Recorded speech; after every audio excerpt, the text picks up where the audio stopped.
ముందుగా పప్పులో కొంచెం పసుపు వేసి ఉడకబెట్టుకోవాలి. తర్వాత ఒక విజిల్ వచ్చేదాకా, ఇది చింత చిగురు, ఇందులో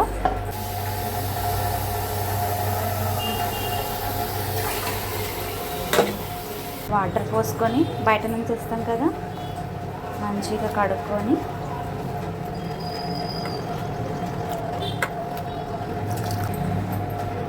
ఇందులో వేసుకోవాలి. సరిపడినంత కారం,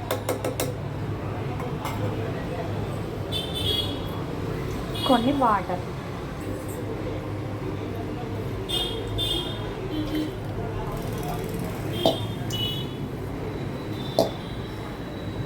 మూత పెట్టేసుకొని మీడియం. తర్వాత తాలింపుకి ఆనియన్స్, కరివేపాకు, ఆవాలు, జీలకర్ర, పచ్చెనగపప్పు, మినప్పప్పు, ఎల్లిపాయ, 3 ఎల్లిపాయలు తీసుకొని దంచి తీసుకోవాలి. ఇప్పుడు విజిల్ వచ్చిన తర్వాత పోపు పెడదాం. 2 విజిల్స్ వచ్చిన తర్వాత పోపు పెడదాం. ఓకే అండి, ఇప్పుడు పప్పు ఉడికిపోయింది. ఓపెన్ చేస్తే చింత చిగురు వేసాం కదా,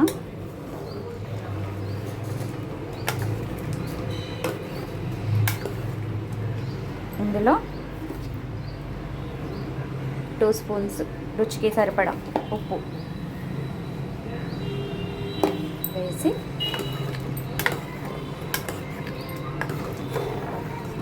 కలుపుకొని ఈలోపు పప్పు తాలింపు పెట్టుకుందాం. దీంతో ఆయిల్, నేను ఆయిల్ తక్కువ వాడతా అండి, కావాలనుకుంటే ఎక్కువ వేసుకోవచ్చు.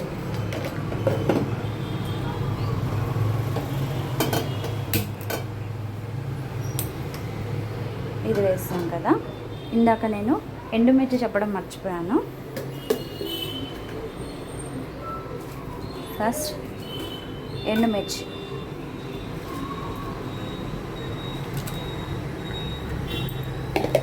ఆయిల్ హీట్ ఎక్కింది కదా,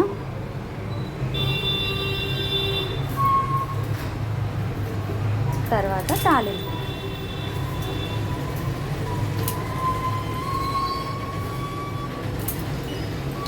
తర్వాత ఆవాలు, జీలకర్ర, ఆనియన్స్,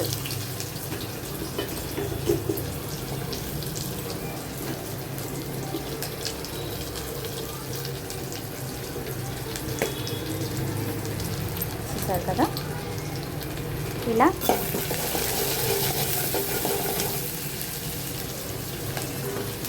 వేసుకున్న తర్వాత కరివేపాకు, వెల్లుల్లిపాయలు,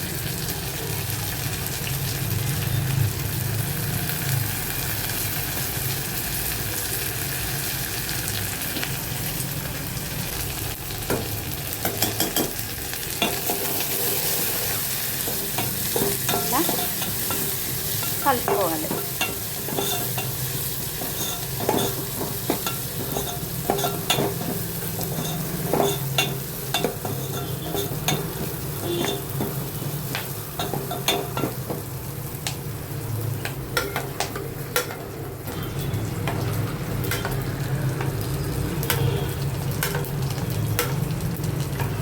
ఈలోపు తాలింపు అవుతుంది కదా, ఈలోపు మనం పప్పు ఇలా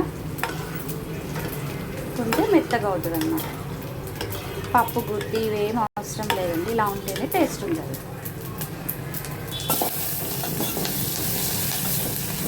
కలుపుకొని ఆనియన్స్ పప్పులోకి కొంచెం రెడ్గా వేగితేనే రుచి బాగుంటుందండి.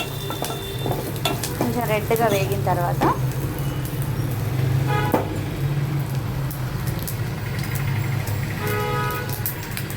చూసారు కదా, ఇలా సౌండ్ వస్తే బాగుంటుంది. చింత చిగురు పప్పు రెడీ.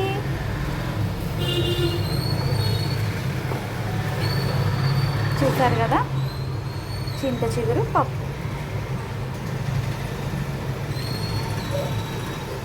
ఇలా ప్రిపేర్ చేసుకోవాలి.